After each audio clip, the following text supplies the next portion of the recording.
Hi friends, உங்க எல்லாருக்கும் என்னுடைய அன்பான வணக்கம். இது ஷார்முலா பிராங்கோவின் காவலன் என் காதலன் நாவல் பகுதி 4.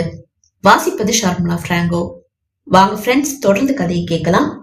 அந்த கூடாரத்திற்குள் சந்திரலேகா உட்பட 4 நுழையும் போது அவர்களது குழுவின் தலைவர் சதானந்தத்தோடு கலகலவென சிரித்து பேசிக் கொண்டிருக்கிறார் தொழிலதிபர் பாஸ்கர்.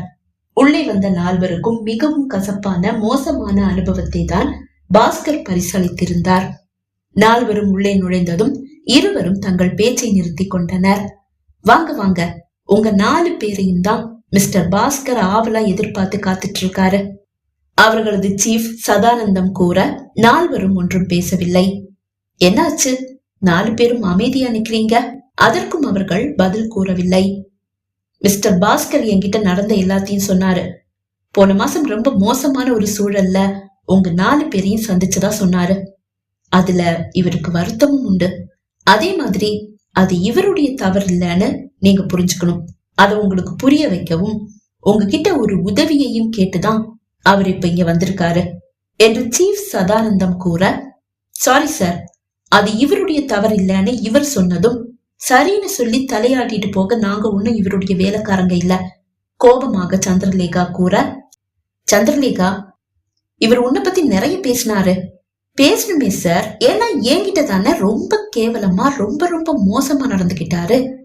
சாரி மிஸ் சந்திரலேகா, அது ஏதோ மிஸ் அண்டர்ஸ்டாண்டிங். பாஸ்கர் கூற அலட்சியமாக சிரித்தவள் தலையை வேறு பக்கம் திருப்பிக் கொள்ள பாஸ்கர் அவர்களது சீஃபை பார்த்து ஏதோ கஞ்சாடை செய்தார்.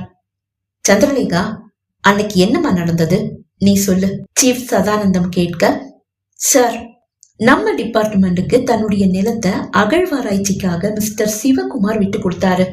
அந்த இடத்துல பழங்கால நாகரிக பொருட்கள் நிறையவே கிடைச்சிருந்தது. அதனாலதான் அந்த இடத்த நம்ம டிபார்ட்மெண்ட்டுக்கு அவரு முழு மனசோட விட்டு கொடுத்தாரு. நாங்களும் அந்த இடத்துல எங்க வேலையை ஆரம்பிச்சோம்.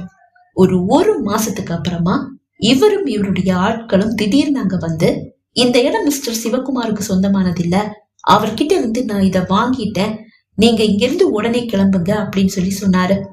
அதுல எந்த அளவு உண்மை இருக்குன்னு எங்களுக்கு தெரியல. அத பத்தி விசாரிக்க மிஸ்டர் சிவகுமார் அப்ப உயிரோட இருக்கல. ஆனாலும் சரி, நீங்க வாங்கின இடமாவே இருக்கட்டும், நாங்க இங்க ஆராய்ச்சி ஆரம்பிச்சிட்டோம். எங்களுடைய ஆராய்ச்சி கிட்டத்தட்ட 90% முடிஞ்சிடுச்சு. ஒரு வாரம் எங்களுக்கு டைம் கொடுங்க, எங்க ஆராய்ச்சிய முழுசா முடிச்சுட்டு நாங்க இங்க இருந்து கிளம்பிடுறோம்னு நாங்க சொன்னதுக்கு இவர் என்கிட்டயும் புனிதா கிட்டயும் என்ன சொன்னாருன்னு தெரியுமா? எப்படியெல்லாம் பேசினாரு தெரியுமா? நாங்க 2 பேரும் பொண்ணுங்கன்றதுனால ரொம்ப கேவலமா எங்க கிட்ட இவரும் இவருடைய ஆட்களும் நடத்திக்கிட்டாங்க. அது என்னன்னு நீங்களே கேளுங்க சார். அப்படி என்னமா சொன்னாரு சார்? அது நீங்க இவர்கிட்டயே கேளுங்க. அத சொல்ல எங்க நான் கூசுது. அவர் சொன்னதுல ஏதாவது உண்மையாவது சொல்லுமா? அவர் சொன்னது தப்பா சரியான்னு எனக்கு அப்பதானே தெரியும். உங்க ஆராய்ச்சிய 1 வாரத்துல நீங்க முடிச்சுக்கங்க, பரவாயில்ல. ஆனா அந்த 1 வாரமும் உங்ககிட்ட என்னுடைய ஆட்கள் ஆராய்ச்சியை நடத்துவாங்க. அதுக்கு நீங்க உங்களை விட்டு கொடுக்க தயார்னா இந்த இடத்தை விட்டு கொடுக்க நானும் தயார்னு சொன்னாரு சார். இவ்வளவு கீழ்த்தரமா பேசின இவரை சும்மா விட்டதை நினைச்சு நான் இப்பவும் வேதனைப்படுறேன். அன்னைக்கு நான் கைய ஓங்கிட்டேன், ஆனா அடிக்க முடியல. இவருடைய அடியாட்கள் வந்து தடுத்துட்டாங்க. எங்க கிட்ட கூட இதே மாதிரிதான் சார் பேசினாரு. நீங்க வேணா இங்க உங்க ஆராய்ச்சிய நடத்துங்க, உங்க வீட்டுல இவனுங்க ஆராய்ச்சி நடத்தணும்னு ஆசைப்படுறாங்க, அவங்க அங்க ஆராய்ச்சி நடத்திட்டும், நீங்க இங்க ஆராய்ச்சி நடத்துங்கன்னு எங்க கிட்டயும் சொன்னாரு சார். மற்ற 2 ஆண்களில் ஒருவர் கூற, என்ன மிஸ்டர் பாஸ்கர், இப்படி எல்லாமா பேசுனீங்க? சாரி மிஸ்டர் சதானந்தம், அப்போதைய சூழல் நான் அப்படி பேச வேண்டியதா இருந்தது. கொஞ்சம் கடுமையா தான் நான் இவங்க கிட்ட நடந்துகிட்டேன். அதுக்காக நான் இவங்க கிட்ட மன்னிப்பு கேட்டுக்கிறேன். எனக்கு இவங்க உதவி தேவைப்படுது, அத பத்தி நீங்க இவங்க கிட்ட சொல்லுங்க பிளீஸ். சாரி சார், இவர மாதிரி ஒருத்தரை மன்னிக்கிறதே பாவம். இவருக்கு என்னால எந்த உதவியும் செய்ய முடியாது கோபமாக கூறிய சந்திரலேகா சட்டென்று அந்த கூடாரத்திலிருந்து வெளியே வந்து விட்டாள். சிறிது நேரத்தில் கூடாரத்திலிருந்து வெளியே வந்த அந்த 3 முகத்திலும் கலவரம். 3 எதுவும் பேசிக் கொள்ளவில்லை. சந்திரலேகாவிடமும் எதுவும் கூறவில்லை. அமைதியாக வந்து தங்கள் வேலையை பார்க்க ஆரம்பித்தனர். ஆனால் அவளை தாண்டி செல்லும் போது பிரச்சனை என்று தங்கள் மொழியில் கைஜாடை செய்துவிட்டுதான் 3 சென்றனர். அவளது செல்போன் ஒலித்தது. சீஃப் சதானந்தம் தான் அழைக்கிறார். அழைப்பை ஏற்க மறுத்தாள் சந்திரலேகா. ஏதோ ஆராய்ச்சி நடத்துவது போல அவள் அருகில் நின்று கொண்டிருந்த புனிதா தங்களுக்கு மட்டும் தெரிந்த மொழியில் தரையில் எதையோ எழுதினாள். அதை வாசித்து லேசாக பயந்தாள் சந்திரலேகா. நாம அந்த பாஸ்கருடைய இடத்துல அகழ்வாராய்ச்சி நடத்திட்டு இருக்கும் போது ஒரு பெட்டியும் சாவியும் உனக்கு கிடைச்சதுல, அதை கேட்டுதான் வந்திருக்கான் பாஸ்கர். எங்களுக்கு அதை பத்தி எதுவும் தெரியாது, நாங்க எதையும் பார்க்கலன்னு நாங்க 3 பேரும் சாதிச்சிட்டோம் என்று எழுதி காட்டினாள். மீண்டும் மீண்டும் சந்திரலேகா செல்போன் ஒலிக்க அழைப்பை ஏற்றவள், என்ன சார் வேணும் உங்களுக்கு என்று கோபமாக கேட்டாள். எனக்கு எதுவும் வேண்டாமா, ஆனா மிஸ்டர் பாஸ்கருடைய நிலத்துல அகழ்வாராய்ச்சி பண்ணிட்டு இருக்கும் போது அங்கிருந்து உனக்கு கிடைச்ச அந்த பாக்ஸையும் சாவியையும் அவருக்கு கொடுத்துடு, அது அவருக்கு சொந்தமானது. சீஃப் கூற செல்போனையும் தாண்டி வெளியே கேட்ட அந்த வார்த்தைகள் புனிதா செவியை எட்டியது. நாங்கள் எதையும் சொல்லவில்லை, சீஃப் தூண்டில் போடுகிறார் என்று அவள் கைதாடை செய்தாள். சார், நீங்க எந்த பாக்ஸ் பத்தி கேட்டுட்டு இருக்கீங்க? எதுவும் அறியாதவள் போல் சந்திரலேகா கேட்க, என்னம்மா இது? பாஸ்கருடைய இடத்திலிருந்து உனக்கு கிடைச்சதா புனிதா சொன்ன அந்த பாக்ஸ பத்தி தாமா கேட்டுட்டு இருக்கேன். புனிதா இல்லை என்று தலையசைத்தாள். அப்படி ஒரு பாக்ஸ் கிடைச்சிருந்தா தானே சார் புனிதா அதை பத்தி உங்ககிட்ட சொல்லுவா. கிடைக்காத பாக்ஸ பத்தி அவ எப்படி சார் உங்ககிட்ட சொல்லுவா? எனக்கு அங்கிருந்து எந்த பாக்ஸும் கிடைக்கல. நீங்க என்ன தூண்டில் போட்டு பாக்குறீங்களா? ஏதாவது பாக்ஸ் அங்கிருந்து கிடைச்சிருந்தா தானே உங்க தூண்டில்ல நான் சிக்குவேன். அப்படி எந்த பாக்ஸும் அந்த இடத்துல இருந்து எனக்கு கிடைக்கல என்று கூறி அழைப்பை துண்டித்தாள். இந்த நிகழ்வுக்கு பிறகு 2 வாரம் ஓடிவிட்டது. மாமா பாஸ்கரின் நச்சரிப்பால் 6 மாதத்தில் முடிக்க வேண்டிய வேலையை 4 மாதத்தில் முடித்துவிட்டு சென்னை திரும்ப தயாரானான் இந்திரஜித். இன்னும் ஒரு வேலை இருக்கிறது என்று அவனிடம் ஒரு வேலையை ஒப்படைத்தார் அவனது மேலதிகாரி. சார், என்னுடைய மாமா மிஸ்டர் பாஸ்கர் என்ன உடனே சென்னைக்கு வர சொல்லி வற்புறுத்திட்டே இருக்காரு. எஸ், அத பத்தி எனக்கு தெரியும். அவர் ஆளுங்கட்சி எதிர்கட்சி எல்லாரையுமே தன்னுடைய பாக்கெட்ல வச்சிருக்காரே. பெரிய பிசினஸ் மேன், கோடிகளுக்கு அதிபதி. அதெல்லாம் எனக்கு தெரியும். ஆனா இந்த வேலையை முடிக்க உங்களுக்கு 1 வாரம் கூட ஆகாது. பிளீஸ், இதையும் முடிச்சு கொடுத்துட்டு கிளம்புங்க.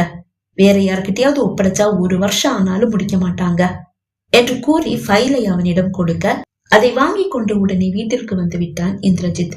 ஃபைலை புரட்டி பார்த்து கொண்டிருக்கும் போது ஸ்ருதியிடமிருந்து அவனுக்கு அழைப்பு. அழைப்பை ஏற்றவன், சொல்லு ஸ்ருதி என்றான். நாளைக்கு என்னுடைய பர்த்டே, வருவீங்களா மாட்டீங்களா என்று கேட்டாள். கண்டிப்பா வர முடியாது. ஆனாலும் உன்னுடைய பிறந்த நாள் நீ சொல்லும் போது வராம இருக்க முடியுமா? நான் வரேன். தேங்க்யூ. சரி, நம்ம நாளைக்கு சந்திக்கலாம் என்று கூறி அழைப்பை துண்டித்தாள் ஸ்ருதி. நாளைக்கு பிறந்த நாள்னா இன்னைக்கே ஏதாவது வாங்கி வைக்கணுமே. நைட்டே இங்கிருந்து பிளைட்ல கிளம்பிடலாம். பர்த்டே பார்ட்டி முடிஞ்சதும் திரும்பி வந்துடணும். தனக்கு தானே கூறிக்கொண்டவன் என்ன வாங்குவது என்று யோசித்தபடியே கார்கியை எடுத்துக்கொண்டு கிளம்பிவிட்டான். நேராக அந்த நகை கடைக்கு வந்தான் இந்திரஜித். தன் தோழி ஒருவளின் திருமணத்திற்கு டெல்லி வந்திருந்த சந்திரலேகாவும் அதே கடையில் தன் தோழிக்கு ஏதாவது வாங்கலாம் என்று வந்திருந்தாள். கடைக்குள் வந்ததுமே அழகான வசீகரமான சந்திரலேகா இந்திரஜித்தின் கவனத்தை ஈர்த்தாள். ஒரு முறைதான் பார்த்தான். ஏனோ விழிகள் பல முறை அவளை தேடி ஓடின. அழகான காட்டன் சேலையில் ஒரு தங்க சிலை அவனுக்கு அப்படித்தான் தோன்றியது. விரித்து போட்டிருக்கும் கார்கூந்தல் அவளது அழகுக்கு அழகு சேர்க்கிறது. ஏனோ அடிக்கடி பார்வை அவளையே தேடி செல்லும் போது அவன் ஒரு விஷயத்தை கவனித்தான்.